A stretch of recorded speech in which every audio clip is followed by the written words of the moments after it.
Friend saved me from his predator dad. Hi Reddit, this is my first time posting, so please forgive me if my formatting is weird.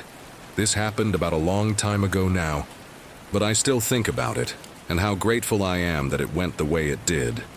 So I wanted to share, during my senior year of high school, I hung out with my friend Ellie and her BF Gabe, fake names, a lot throughout the semester. Ellie and I co-directed a school play, and all three of us performed a song for our choir concert. One night after a rehearsal, I got a rather cryptic message from Gabe that just said, "Hey, do you think you, your mom, and I could get lunch together soon? It's important." Now, I have anxiety, so this really freaked me out. I called Ellie to see if she knew anything about it that she could share with me, and all she said was, "It's not really something I can talk about. You really should meet with him though." So I message him back, agreeing to meet a few days later. It's important to note that this meeting happened maybe 2 weeks after my 18th birthday. So my mom and I meet with him, and after a decent amount of small talk, my mom finally asks, "Okay, Gabe, what's this about?"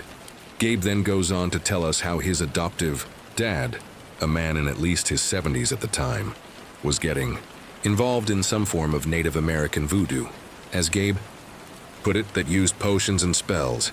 The shoe dropped, however, when Gabe said, "I had a really bad feeling after seeing how my dad was staring at you the other day at a rehearsal. So I snuck into his room and found a picture under his pillow next to a love potion spell.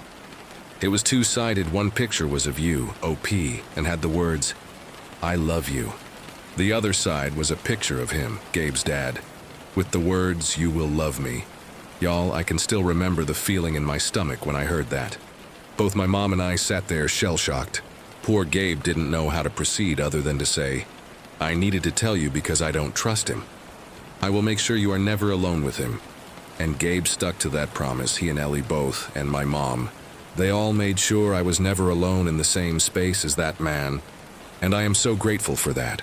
From that point on, whenever I saw Gabe's dad, I had a panic attack until I graduated, and thankfully never saw him again after that. Gabe and Ellie are now happily married with children that I'm hoping don't see that grandparent. And I am safe, alive, and well, all thanks to Gabe's goodwill." Let's dive into the comment. "That was so brave of him to reach out to you and your mom. Many people wouldn't do it, thinking they won't be taken seriously.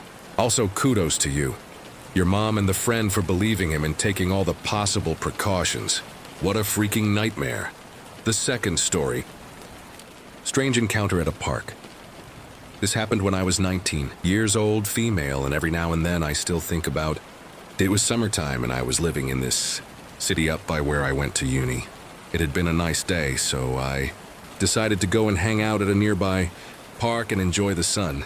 I ended up driving there, parked my car, and headed to a coffee shop across the street for an iced coffee, which sounded nice at the time. Then I headed back to the park and sat down on the grass and was people watching and lightly scrolling on my phone. It was a pretty big and popular park in the area, so it was ways relatively busy with plenty of things going around. At some point I had gotten pulled into my phone a bit too much, but something made me look up and to my right. A ways off from me was a group of guys speaking some other language. It wasn't one I could recognize, so I have no clue what it was. There were 4 of them that I noticed. I honestly don't know why I even looked up. It was pretty busy, so my brain filtered out most people around. But I did. I shrugged it off and went back to scrolling. A few minutes later, the group had walked directly in front of me, and one of the guys had peeled off and sat down next to me. I happened to notice the guys walk to the EU parking lot, and they were all waiting by this one car. I figured they were just waiting for this one guy to maybe have a quick chat for a minute and then leave. 19-year-old me had the survival strategy of a golden retriever. If someone talked to me, I would be painfully polite, even if I had alarm bells ringing. He sat down and told me I was pretty and asked what I was doing out at the park. I awkwardly laughed and thanked him and just explained that I was enjoying the nice weather. It was unbearably hot for once.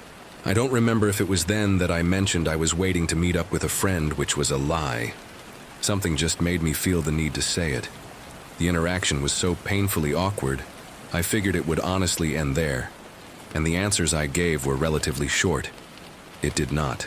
He started going off on how he was from California since it was so expensive there, and was visiting to see if he maybe wanted to move to my state, but how everything seemed expensive here also. I agreed because, well, rent was expensive, especially for a college student. He then asked where I lived. I remember the question kind of took me off guard. I kept it vague and told him by the university. The conversation kept going, and every couple minutes I remember he'd sprinkle in a compliment. We'd be talking about apartments, then he'd randomly go, "You have pretty eyes." And I'd awkwardly laugh it off and he'd go back to apartments. It definitely felt odd. The conversation continued and he asked me if I needed a roommate. I immediately shut that down and told him I had roommates already and wasn't looking for any more. He asked if I knew any good places to rent. I told him no, and that I wasn't the best person to ask. By this point, I was over the conversation with my dry and short responses, and he decided to pivot into a completely new direction and unlocked a new line of dialogue. He asked if I wanted to go for a drive with him. I declined and said that I was waiting for someone. He said it would be quick, and he just wanted to go to some weed shop nearby that his friend owned. I declined again. I glanced back to the parking lot and the car, and his friends were still there. Yeah, hell no. I told him I didn't know him and didn't feel comfortable getting into a car with a stranger who I had just met. Now he was pushy. We had gone in circles a couple times. Then he added in a new element. He said that him had some weed and coke in the car and we could go and have some fun. I genuinely don't know why he thought this would help his case. I told him I did not do and had no intention of doing drugs. He laughed it off, and the next words completely baffled me. He said he would pay me money to go with him. At that point, it had turned into a negotiation, I guess. I told him no, and instead of accepting it and leaving, he asked me how much money it would take for me to go with him. I told him none. I remember he threw out some wild number like 2 or 3 grand, and I declined again. After what felt like ages and him exhausting every possibly avenue, he smiled and told me I was pretty, and thanked me for talking to him before he got up and left. I watched as him and his friend all got into the car and left. Tuktiwatuwe.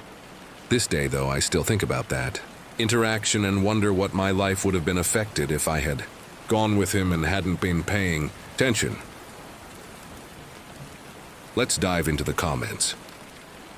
Jesus, every woman should get in the habit of taking pics of any guy that corners them in this way.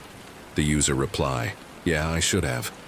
I was a bit afraid of causing a scene back then, and I'm not known for being discreet enough to sneakily take one.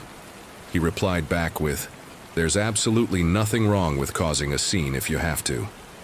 Luckily, you don't have a problem with that anymore, which you had every right to do at the time, given that this creepy dude kept trying to push himself on you. Women need to learn to let go of that don't cause a scene attitude, which has been ingrained in some of us since birth, and learn to make a scene whenever a creep tries to push himself or herself on any of us. Period.